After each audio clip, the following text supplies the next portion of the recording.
The bitter January wind howled across the Wyoming Territory like a wounded animal, sweeping down from the mountains with a vengeance that seemed personal. Willa Westwood clutched her 2-month-old daughter closer to her chest, desperately trying to shield the infant from the unforgiving cold as the stagecoach broke down 15 miles from the nearest town. Night was falling, and with it, temperatures plummeted further. "Madam, we're going to have to make camp here," the driver announced grimly, his weathered face etched with concern. "Axles busted clean through. Can't go nowhere till morning at the earliest." Willa nodded mutely, too exhausted and frightened to argue. 22 years old and already a widow, she was heading west to her aunt's home in Montana Territory, her husband having succumbed to consumption just weeks after little Sarah's birth. The meager belongings packed in her trunk represented everything she had left in the world. The other passengers, 2 businessmen and an elderly couple, huddled together as the driver and his assistant attempted to build a fire. But the relentless wind made it nearly impossible, extinguishing every spark before it could catch. Sarah's whimpers turned to full-blown wails, her tiny face reddening as she cried from the biting cold. "Please, sweetheart," Willa whispered desperately, tears freezing on her cheeks. "Please be strong for Mama." That's when she heard it, the steady rhythm of hoofbeats approaching through the gathering darkness. The driver reached for his shotgun as a large figure on horseback emerged from the swirling snow. "Who goes there?" the driver called out, raising his weapon. "Name's Quentin Quincy," came the deep reply. "Heard the commotion. Thought someone might need assistance." The man who dismounted was tall and broad-shouldered, his face partially obscured by a thick beard and the wide brim of his hat. His long duster coat flapped in the wind as he approached, boots crunching in the snow. Willa noticed his eyes first ice blue, yet somehow warm as they swept over the stranded passengers, before settling on her and the crying infant. Without a word, he unbuttoned his heavy coat, stepped forward, and in one fluid motion wrapped it around both Willa and her baby. The sudden warmth was overwhelming, and Sarah's cries immediately began to soften. "My ranch is just over that ridge," he said quietly, his voice barely audible above the wind. "Not much, but it's warm, and there's food. You folks can shelter there tonight." Willa looked up at him, this stranger who had appeared like a guardian angel in their darkest hour. "Thank you," she whispered, her voice catching. Quentin simply nodded, then turned to help the driver unhitch the horses. His movements were efficient and purposeful, a man accustomed to hardship and solving problems without fanfare. Within the hour, the entire party was trudging through the snow toward Quentin's ranch, the ladies and the elderly couple riding the stagecoach horses while the men walked alongside.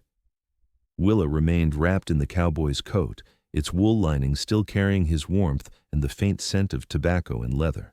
Sarah had fallen asleep against her mother's chest, soothed by the newfound warmth. The ranch house appeared through the blizzard modest but solid, with a welcoming glow emanating from its windows. As they approached, a lanky young man burst through the front door. "Quentin! Was starting to worry with this storm and all," he called out, rushing to help with the horses. "Got some stranded folks, Isaac," Quentin replied. "Stagecoach broke down on the pass. They'll need shelter till morning." Isaac nodded, immediately understanding the situation. "I'll put on more coffee and stew. Stoked the fire good already." Inside, the ranch house was simple but comfortable. A large stone fireplace dominated the main room, surrounded by worn but clean furniture. The walls were adorned with a few practical items, a rifle rack, some hooks for coats, and a single painting of mountain scenery that seemed out of place in its refined beauty. As everyone settled in, shedding wet outer garments and gravitating toward the fire, Willa noticed Quentin moving efficiently around the room, bringing blankets, stoking the fire, and setting out mugs for coffee. There was something graceful about his movements despite his size, like a man who knew his place in the world and moved through it with certainty. "Madam," he said, approaching Willa with a steaming mug. "It's just coffee, but it'll warm you from the inside. Got some milk warming for the little one too, if she needs it." Willa accepted the mug gratefully, their fingers brushing momentarily. "Mr. Quincy, I can't thank you enough for your kindness. I don't know what would have become of us out there." His eyes crinkled slightly at the corners, not quite a smile, but something close. No need for thanks. Out here we look after one another. It's the only way to survive. As the evening progressed, the passengers introduced themselves. The businessmen were brothers, Harold and Thomas Burton, traveling to Idaho to open a new mercantile. The elderly couple were Edith and Franklin Pierce, returning home after visiting their daughter in Kansas. "And you, my dear?" Edith asked Willa gently, after noticing her wedding ring in the absence of a husband. "Willa Westwood," she replied, adjusting Sarah in her arms. "My husband Daniel passed 3 months ago back in Ohio. I'm heading to my aunt's place in Montana. She has a boarding house there, and she's offered me work and a place to stay." "All alone with a little one," Edith clucked sympathetically. "You're a brave soul, Mrs. Westwood." From across the room, Quentin watched the young woman as she spoke. There was a quiet dignity to her that struck him, a woman facing impossible odds, yet holding herself with grace. Her honey-brown hair was pulled back in a simple knot, though loose tendrils framed a face that, despite its current weariness, carried a natural beauty. Her eyes, when they occasionally met his, were a striking hazel that seemed to shift between green and amber in the firelight. As the others began to settle in for the night, the men in the barn and the elderly couple in the spare bedroom, Quentin approached Willa again. "You and your daughter can take my room," he said, gesturing toward a door off the main room. "Sheets are clean. I'll bunk out here by the fire." Willa started to protest, but he shook his head firmly. "No arguments, Mrs. Westwood. A baby needs proper rest, and so do you." His room was sparse, but neat: a large bed with a handmade quilt, a chest of drawers, and a small table with a lamp. On the wall hung a single photograph in a simple frame, a family portrait of a couple with 3 boys, the youngest of whom Willa recognized as a much younger Quentin. She settled Sarah in the middle of the bed, surrounding her with pillows before laying down herself. Despite her exhaustion, sleep eluded her. Through the thin door, she could hear Quentin moving about, banking the fire for the night and speaking quietly with Isaac. There was something about his voice, deep and steady, that made her feel safe for the first time since Daniel had fallen ill. Dawn broke with a stillness that indicated the storm had passed. Willa awoke to find Sarah cooing contentedly beside her, little fists waving in the air. The smell of coffee and bacon drew them both from the bedroom. The kitchen was alive with activity, Quentin at the stove while Isaac set the table. The Burton brothers were already seated, discussing plans to repair the stagecoach. "Morning, Mrs. Westwood," Quentin said, nodding politely. "Hope you both slept well." "Better than I have in months," Willa admitted, adjusting Sarah in her arms. "Thank you again for your hospitality." "Breakfast is nearly ready," he replied, turning back to the stove. "Driver rode out at first light to check the stagecoach. Says he might be able to fix it with some parts from my workshop." Willa nodded, suddenly feeling a strange reluctance at the prospect of continuing her journey. In this warm kitchen, with its smells of home cooking and the quiet presence of the reserved cowboy, she'd found an unexpected moment of peace. After breakfast, while the men worked on repairing the stagecoach, Edith offered to watch Sarah so Willa could freshen up. With her baby contentedly nestled in the elderly woman's arms, Willa stepped outside for a breath of fresh air. The landscape before her was transformed, the previous night's terror, now a glistening white expanse stretching toward distant mountains.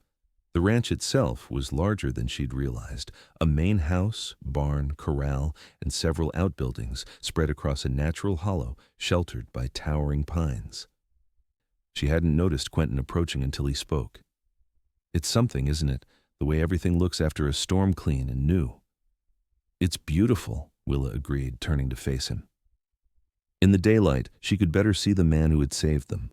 He was younger than she'd first thought, perhaps 30, with lines at the corners of his eyes, speaking more of laughter than age. His beard was neatly trimmed, and his hair, visible now without his hat, was dark brown with hints of copper where the sun caught it. "You have a lovely home, Mr. Quincy." "Quentin, please," he said, looking out across his property. "And thank you. Built most of it myself after my father passed. Been here 8 years on my own now." "You've accomplished a great deal," she observed, noticing the care evident in every structure. He shrugged slightly. "Just doing what needs doing. Same as you, I expect." The simple statement hit Willa with unexpected force. That was exactly what she'd been doing since Daniel's death, just the next necessary thing, one foot in front of another, with no time to truly grieve or consider what she wanted. "I suppose you're right," she said softly. They stood in companionable silence for a moment before Quentin spoke again. "Your daughter? She's a beautiful child. What's her name?" "Sarah," Willa replied, smiling genuinely for the first time in weeks. "Sarah Jane Westwood." "A good name," he nodded approvingly. "Strong." "Mr. Quincy Quentin," Willa corrected herself. "Last night, when you found us, you didn't hesitate, not for a second. You just—" She gestured vaguely, unable to find the right words. "Anyone would have done the same," he said, clearly uncomfortable with her gratitude. "No," she insisted gently. "They wouldn't have. And I won't forget it." Their eyes met, and something passed between them, a moment of understanding that transcended their brief acquaintance. Then the spell was broken by Isaac calling from the barn that the stagecoach repairs were progressing. By mid-afternoon, the stagecoach was deemed roadworthy again. The passengers gathered their belongings and prepared to continue their journey. Willa found herself lingering, double-checking Sarah's blankets and her own luggage with unnecessary thoroughness.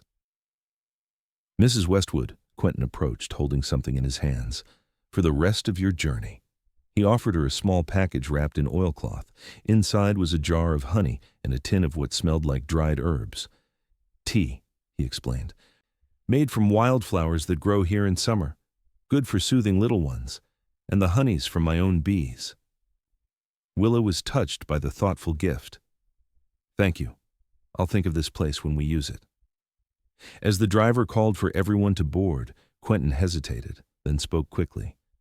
"Mrs. Westwood, Willa, if your situation in Montana doesn't work out, or if you ever pass this way again, you'd be welcome here." The offer hung between them, laden with meaning neither was ready to acknowledge. "That's very kind," she replied, her voice barely above a whisper. He helped her into the stagecoach, his strong hands steady as they had been the night before.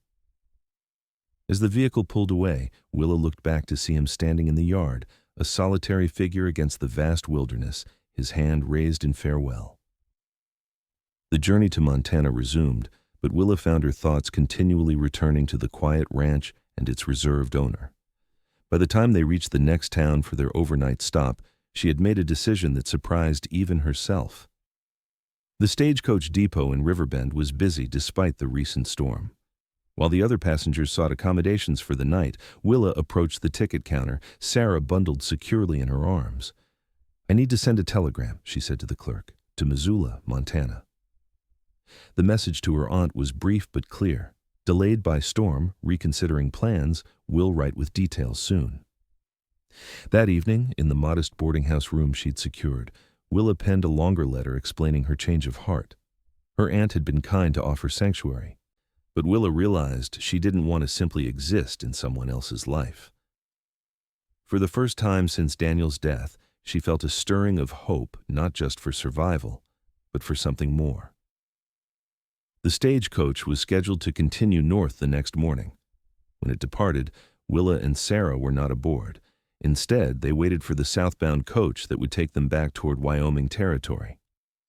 3 days later, as afternoon shadows lengthened across the snow-covered valley, the stagecoach approached the turnoff to Quentin's ranch. The driver looked at Willa questioningly. "You sure about this, madam? Next town's only another hour." "I'm sure," Willa replied, gathering her courage along with her belongings. "Would you mind stopping here?" The driver shrugged, pulling the team to a halt. "Your choice, madam. But it's mighty isolated for a lady and child." Willa smiled, thinking of the warm kitchen and the man who hadn't hesitated to share his coat with strangers. "We'll be fine. Thank you." With Sarah secured in a sling across her chest and her carpet bag in hand, Willa began the walk toward the ranch house visible in the distance. She had gone perhaps half a mile when she heard hoofbeats approaching rapidly from behind. Turning, she saw Quentin riding toward her, his expression a mixture of concern and disbelief. He pulled his horse to a stop beside her, dismounting in one fluid motion. "Mrs. Westwood?" he asked, as if not trusting his eyes. "Is everything all right?" "Perfectly all right," she replied, suddenly uncertain of her impulsive decision. "I hope you don't mind the unexpected visit." He shook his head slowly. Not at all. But I thought you were bound for Montana. Willa took a deep breath. I was, but some things happened that made me reconsider my path. His eyes searched hers. What things would those be? A snowstorm, she said simply, and a kind man who wrapped a mother and child in his coat without a word. Understanding dawned in his eyes, followed by something that might have been hope. He stepped forward, taking her carpet bag from her hand. I can't offer much, he said quietly. You already have, she replied. Warmth, safety, kindness without expectation. That's more than I've known in a very long time. Quentin nodded, then reached out tentatively to touch Sarah's cheek with a gentle finger. The baby gurgled happily, grabbing his finger with surprising strength. She remembers you, Willa smiled. She's got a good grip, he chuckled, the sound warm and genuine. Going to be strong like her mother. He helped Willa mount his horse, then led them toward the ranch house, walking alongside with easy strides. Neither spoke much, but the silence between them was comfortable, filled with possibility rather than awkwardness. As they approached the ranch, Isaac emerged from the barn, his expression comically surprised at seeing Willa again. Quentin gave him a look that communicated volumes, and the young man simply nodded, taking the horse's reins as they dismounted. Welcome back, Mrs. Westwood, Isaac said with a knowing smile. Inside, the ranch house was exactly as Willa remembered, warm, simple, and somehow already feeling like a place she belonged. Quentin moved about with the same quiet efficiency, stoking the fire and putting on coffee, while Willa settled Sarah on a blanket near the hearth. I should explain, Willa said finally, as they sat at the kitchen table, steaming mugs between them. I don't make a habit of inviting myself into strangers' homes. We're not exactly strangers anymore, Quentin observed, and you're not inviting yourself. I asked you to come back if you remember. I do, she nodded, but I'm sure you didn't expect it to be quite so soon. Quentin's eyes crinkled with that almost smile. Mrs. Westwood, Willa, I've learned that life rarely gives us what we expect. Sometimes it gives us something better. He hesitated, then continued. I can offer you work, if that's your concern. Ranch needs a proper housekeeper. Isaac tries, but cooking isn't his strong suit. And there's a small cabin out back was my parents' place before I built the main house.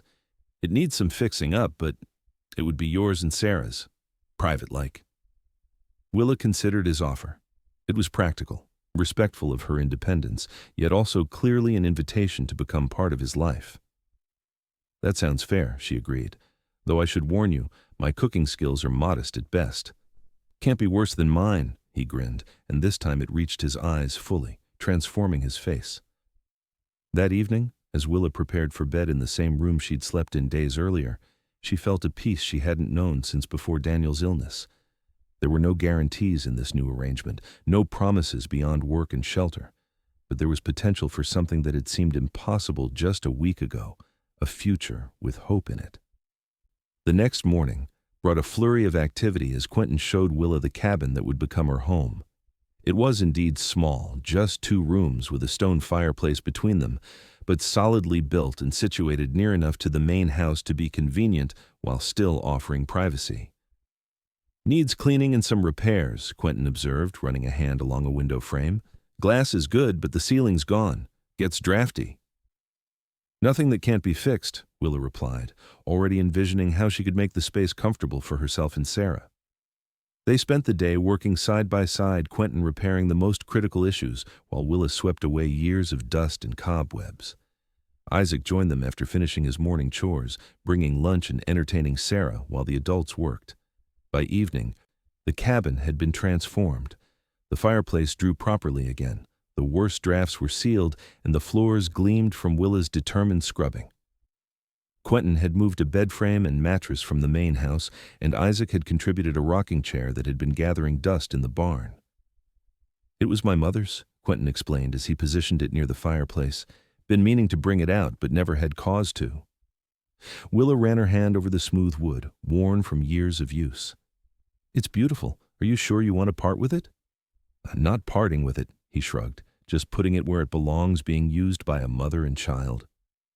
That night, Willa and Sarah slept in the main house one last time, with plans to move into the cabin the following day. As Willa lay awake, listening to her daughter's soft breathing, She thought about the strange path that had led her here, how disaster had turned to blessing, how loss had opened the door to new possibility. Spring arrived gradually, melting the snow and revealing the true beauty of Quentin's ranch.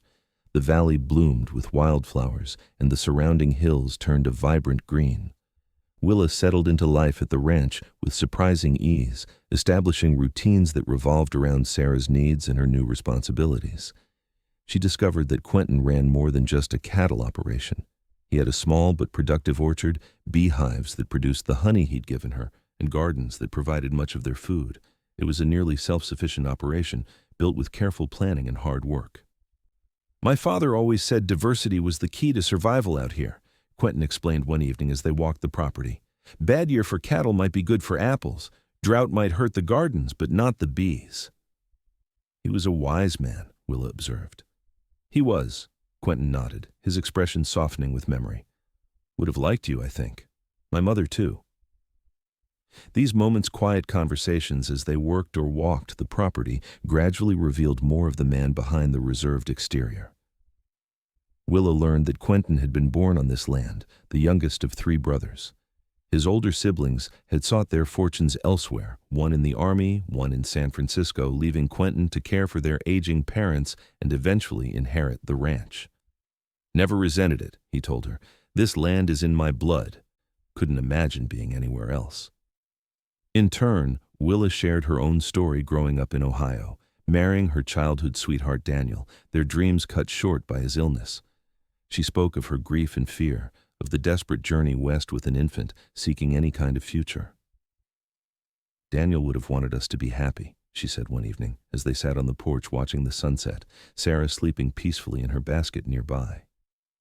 "He wasn't the jealous type, said love wasn't meant to be hoarded like gold." "Sounds like a good man," Quentin replied quietly. "He was," Willa agreed.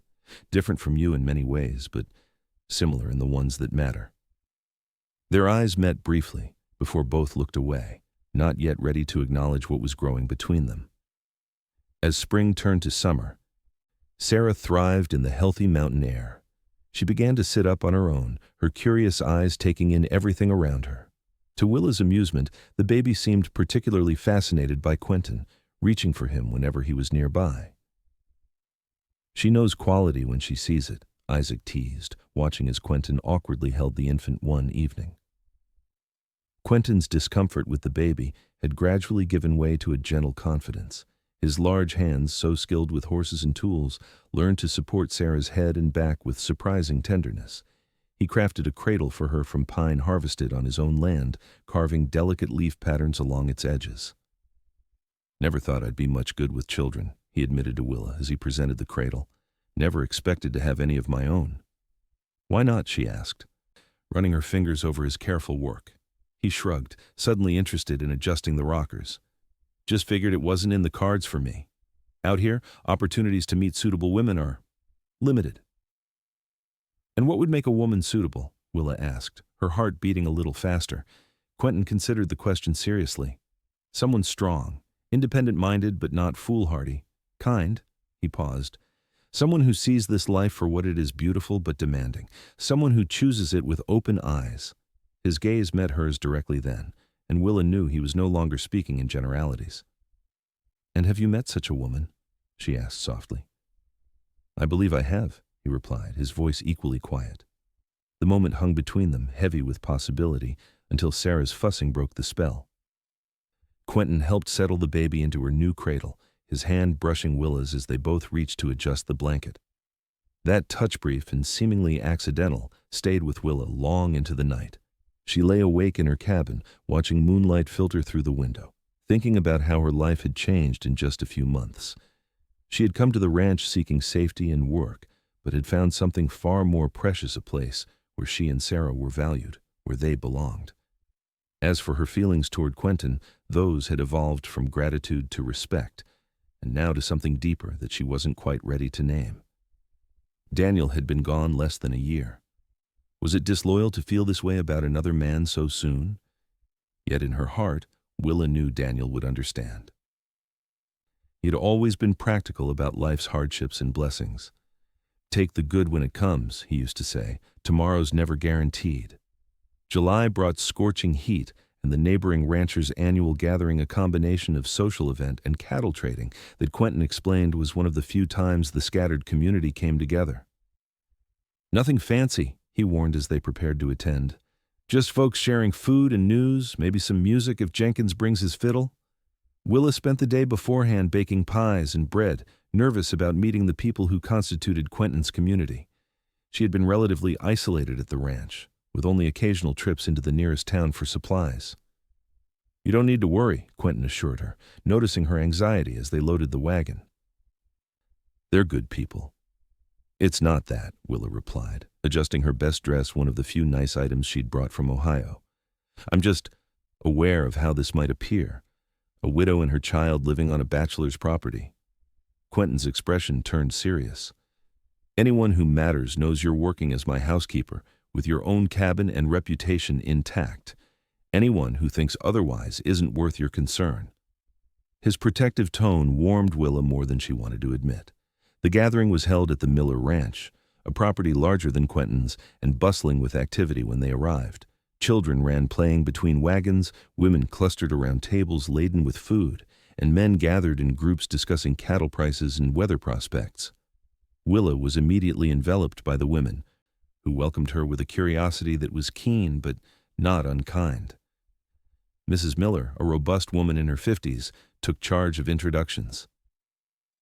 "So you're the young widow Quentin rescued in that terrible January storm," she said, handing Willa a cup of lemonade. "We've all been curious about the woman who's finally brought some civilization to that bachelor establishment." "I wouldn't go that far," Willa demurred. "I'm just helping with the housekeeping in exchange for lodging for myself and my daughter." Mrs. Miller exchanged knowing looks with the other women. "Of course, dear. Very practical arrangement." Throughout the afternoon, Willa found herself the subject of not-so-subtle scrutiny from the entire community. The attention was uncomfortable, but she gradually realized it came from genuine interest rather than judgment. These were people who cared about Quentin and were curious about the changes in his life.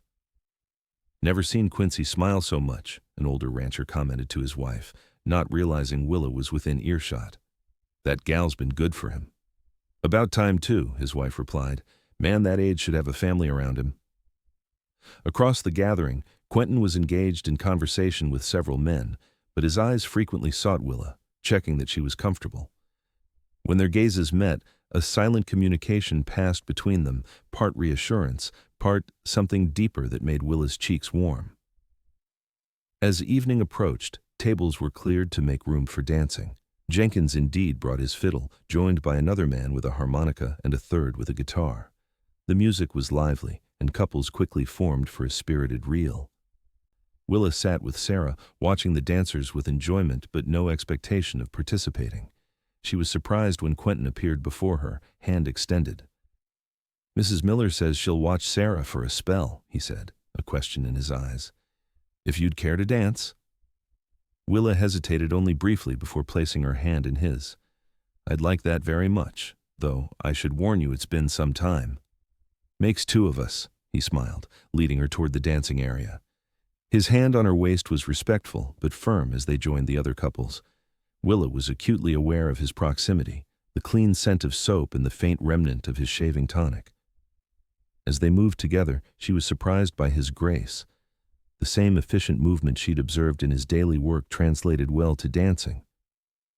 "You dance beautifully," she said, slightly breathless from both the exercise and his nearness. "Good partner makes it easy," he replied, his eyes never leaving hers. They danced 3 songs before returning to check on Sarah, who was contentedly being passed between the older women, each claiming the baby looked just like someone in their family.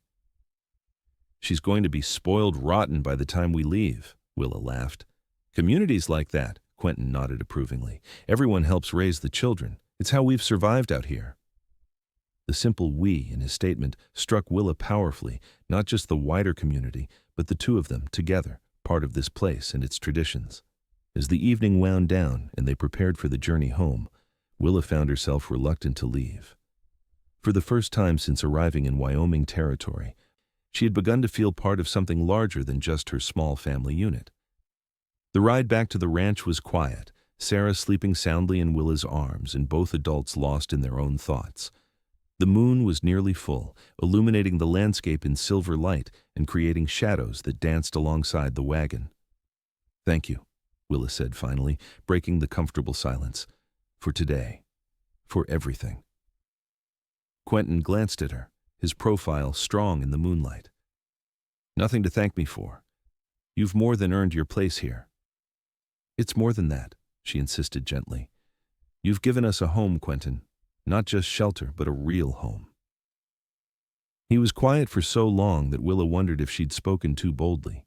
Then, almost imperceptibly, his hand moved across the wagon seat until his fingers rested lightly against hers. "Having you and Sarah here, it's made this place feel more like a home to me too," he admitted, his voice low. "Never realized how empty it was before."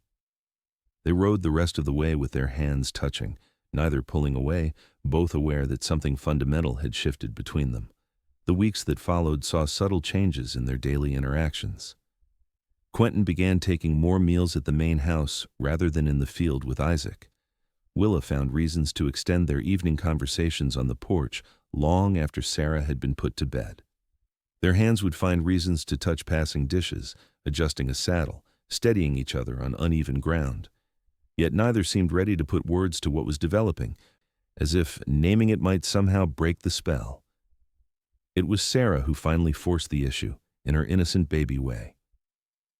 At 10 months old, she had begun pulling herself up and attempting her first steps, usually between furniture or with adult hands to steady her.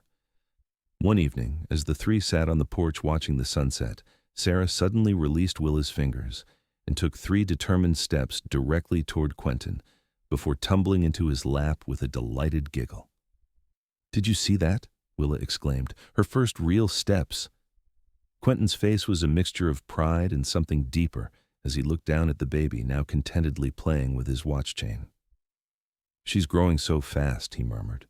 "Too fast," Willa agreed, moving to sit beside them on the bench. "Sometimes I wish I could slow it all down." Their shoulders touched as they sat together, watching Sarah explore the fascinating world of Quentin's buttons and pockets. "Willa," he said softly, not looking up from the baby. "I've been thinking." "Yes?" she prompted when he fell silent. "Your arrangement here, the work exchange for the cabin, it was meant to be temporary until you found your footing." Willa's heart sank. Was he suggesting it was time for them to move on? "I understand," she said carefully, working to keep her voice steady. "We've imposed on your hospitality for months now." "No," he said quickly, finally looking up at her. "That's not. I'm saying this all wrong." He took a deep breath, then gently handed Sarah back to Willa before standing and pacing the length of the porch. When he turned back, his expression was determined. "I don't want a housekeeper, Willa. I want a wife, a partner. I want you and Sarah to stay, not as employees, but as my family." The directness of his proposal left Willa momentarily speechless. Quentin continued, the words tumbling out now that he'd begun. "I know it hasn't been long since your husband passed. I know there should be a proper courting period. But I also know that life out here is uncertain, and when you find something good, you shouldn't waste time." He knelt before her, taking her free hand in his. "I love you, Willa Westwood. I love your daughter as if she were my own. I want to build a life with you both, if you'll have me." Tears filled Willa's eyes as she looked at this man who had saved them from the cold and given them so much more than just physical warmth. "Daniel once told me that some people search their whole lives for true love and never find it," she said softly. "And some are blessed enough to find it twice." She squeezed his hand, her decision clear in her eyes. "Yes, Quentin Quincy, I will marry you." His smile was radiant as he rose to sit beside her again, his arms circling her shoulders as Sarah crawled happily between them. They sat together as the sun slipped below the horizon, a family already in all but name. The wedding took place in September, when the aspen trees had turned golden and the first hint of autumn crispness touched the air. It was a simple ceremony at the ranch, with Reverend Thomas from town officiating and the same neighbors from the summer gathering in attendance. Willa wore a new dress of deep blue, with Sarah in a matching smaller version. Isaac stood proudly as Quentin's best man, while Mrs. Miller acted as Willa's matron of honor. The vows were traditional, but spoken with such genuine emotion that there wasn't a dry eye among the guests. "I promise to cherish and protect you and Sarah for all my days," Quentin added to his vows, his voice steady and sure. "And I promise to fill this home with love and laughter for all of ours," Willa replied. The celebration afterward was joyful, abundant food, music from Jenkins's fiddle, and dancing that lasted well into the evening.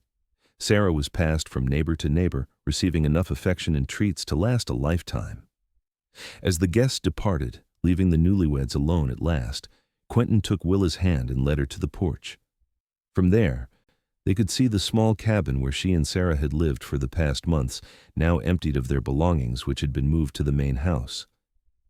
"Strange to think that if that stagecoach hadn't broken down in January, we might never have met," Willa mused, leaning against her husband's shoulder. "I'm not so sure," Quentin replied thoughtfully. "Some things just seem meant to be, no matter what path you take to get there." Later that night, with Sarah sleeping soundly in her room across the hall, Willa and Quentin lay together in what was now their shared bedroom. The moonlight filtered through the curtains, casting soft patterns across the quilt. "I never thought I could be this happy again," Willa whispered, her head resting on his chest where she could hear the steady rhythm of his heart. Quentin's fingers traced gentle patterns along her shoulder. "Nor I. Spent too many years alone, convincing myself it was enough." "And now?" she asked, lifting her head to look into his eyes. "Now I know what I was missing," he smiled, pulling her closer, "and I'm never letting it go." 5 years passed, bringing changes both expected and surprising. The ranch flourished under their combined efforts. Quentin's practical knowledge paired with Willa's organizational skills proved a formidable combination. They expanded the orchard, added more beehives, and even began selling Willa's preserves and honey to stores in nearby towns. Their family grew as well. A year after their wedding, Willa gave birth to a son they named James Daniel Quincy.